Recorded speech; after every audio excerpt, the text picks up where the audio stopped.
Used to be, you wanted to make yourself known. You'd prove your worth as a street fighter or hustler. Jam Vendetta is a wrestling game that was developed and published by EA and released on the PS2 and GameCube in April of 2003.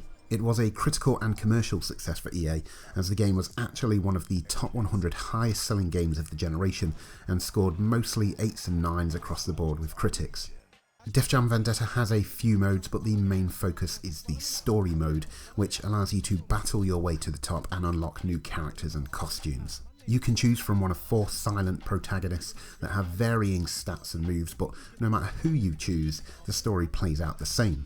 The premise for this wonderfully over-the-top but cliched story is that you are a retired street fighter that gets pulled into the ring one more time because your friend Manny has some debts that he needs to clear but has broken his arm. Unable to take part in the match himself and build the money to get rid of his financial woes, you step up to help, and as it just so happens, you find that your ex-girlfriend is now shacked up with the biggest and baddest fighter of them all, D-Mob. D-Mob runs the whole underground fighting thing and throws a couple of disrespectful remarks your way, and I'm pretty sure we can all tell where this is going. From here, it's a simple story of working your way up the tournament ladder, taking on a pretty decent list of well-known rappers at the time, in the hopes that you can clear Manny's name, take down D-Mob, and potentially win your old girlfriend back. It's a cheesy story, but it does the job, and they throw in just enough cutscenes here and there to keep you going.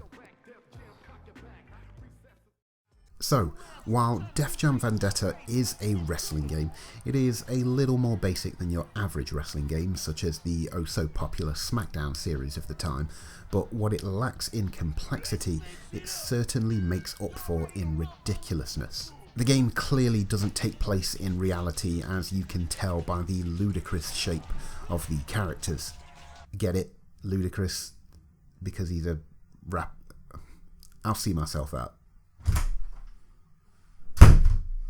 You have 2 main forms of attack, which are strikes and grapples, all which can be modified by holding down a directional button. Strikes allow you to break the momentum of your opponent and get in some quick hits, whereas grapple moves are more for dealing more damage and throwing other people around the ring, but do come with the risk of being reversed by your opponent.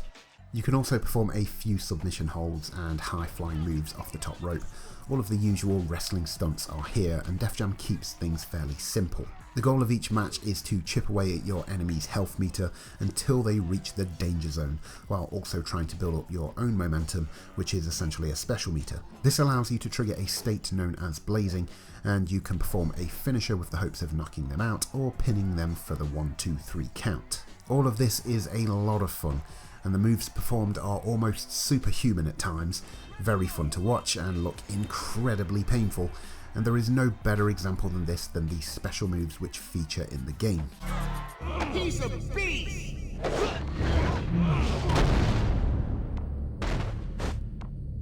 Def Jam is very much a game about never letting your opponent rest.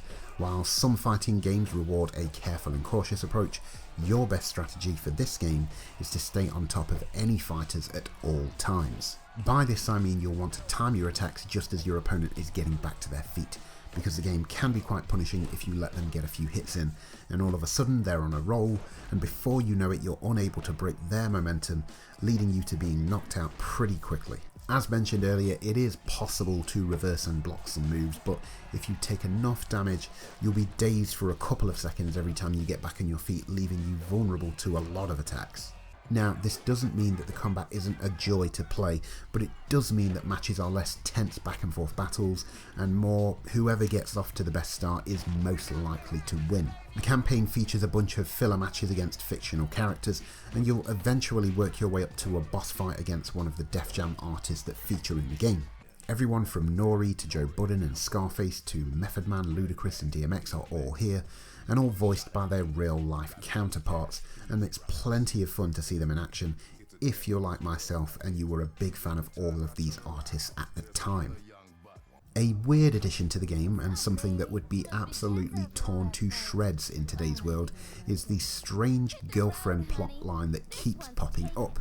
After your first couple of fights, you end up partnering up with a female fighter who seems quite taken with you. Then, at regular intervals, this girlfriend of yours is challenged by another woman, and you have to choose whether to stick with your current lady or ditch her in favour of a new one. Whoever you choose will be your playable character in an upcoming scrap with the two women, and in all honesty it's just a bit pointless, but you can unlock real life images from their photo shoots for the game, which doesn't make it any less weird. The story for the most part is a pleasure to work through, catfights aside, and is more about going toe-to-toe with the big rappers than anything else, and although some of the filler fights can drag on just a little too long, I never got tired of performing my devastating finishing move. Arguably one of Def Jam Vendetta's biggest strengths is its presentation.